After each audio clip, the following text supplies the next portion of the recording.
Hi everyone! Today I'm very happy to review episodes 35 to 37 of the Crash Course Psychology. These episodes are really interesting because they move from talking about how people actually get help for mental health issues to the biological treatments that target the brain, and then into the world with social psychology, where we look at how we think about ourselves and others. It's a nice transition from the inner struggles of the mind to the outer social world that shapes our behavior. Episode 35 is about psychotherapy, or what people often call the talking cure. The idea is pretty straightforward. People sit down with trained professionals to talk through their problems, but the way therapy works depends not on the approach.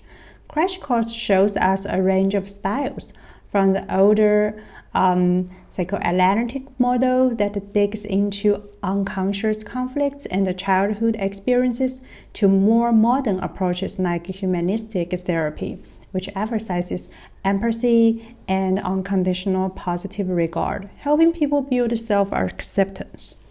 Other forms include behavior therapy, which focuses on changing actual actions and habits, like exposure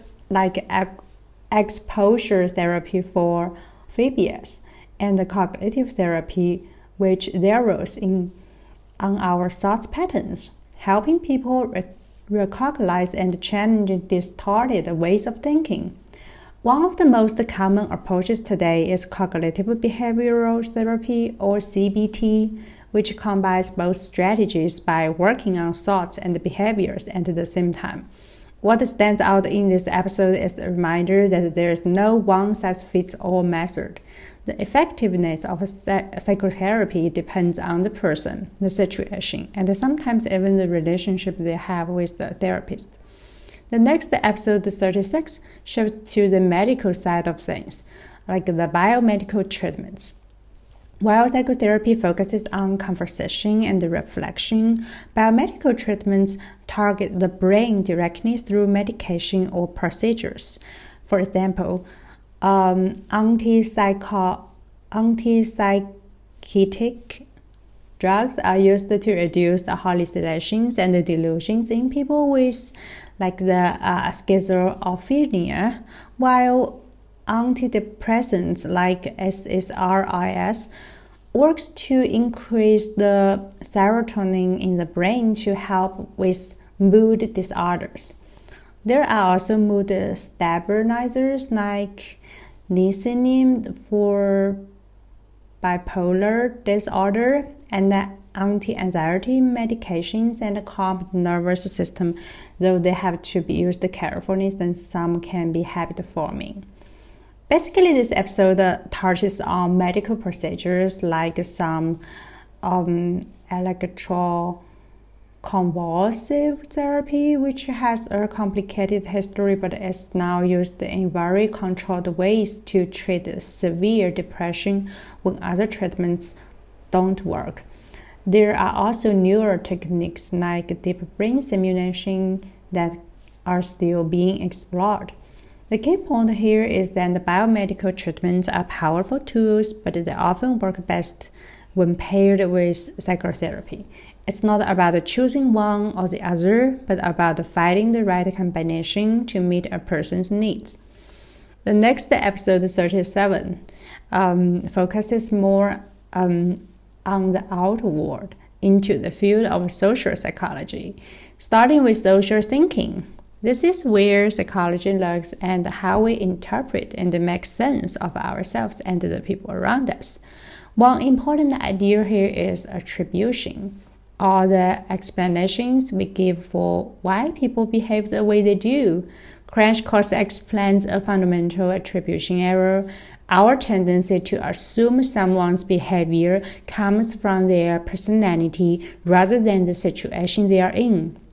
For example, if someone cut us off in traffic, we might think, wow, that person is just rude, instead of considering that they might be rushing to an emergency. So that is just one example of social thinking. Another concept is the relationship between attitudes and actions. We often think that our beliefs shape our behaviors, but sometimes it goes the other way around. Our actions can actually shift our attitudes. This connects to cognitive dissonance, the tension we feel when our behavior and beliefs don't match up. To reduce that discomfort, we often adjust the one or the other, sometimes without even realizing it. And then there is the foot in the door phenomenon, where agreeing to a small request makes us more likely to agree to something bigger later. These examples show just how much our minds are influenced by social contexts, often in subtle and surprising ways. So, putting these 3 episodes together, we get a really interesting journey. We start with the personal and deeply human experience of psychotherapy, where people talk through their struggles, issues, and grow through reflection. Actually, I'm doing reflection every day. Then we see how medicine and biology can step in to support mental health when the brain itself needs help. And finally, we zoom out into the social world, realizing that the way we think about others and even ourselves is shaped by the situations we're in and the relationships we have.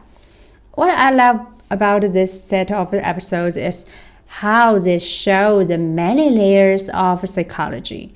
It's not just about what happens inside our heads or even just about the brain. It's also about how we connect with others and make sense of the social world around us. Together, psychotherapy, biomedical treatments, and social thinking highlight the complexity of human psychology, and they always remind me that understanding ourselves means looking at both the inner and the outer side of life. And although things are complicated, we can handle them. We can, learn more further and further. And by step by step, we can understand ourselves better. That's the most wonderful thing, right? So thank you for listening. And I'm looking forward to review the rest of the episodes of the Crash Course Psychology. See you. Bye.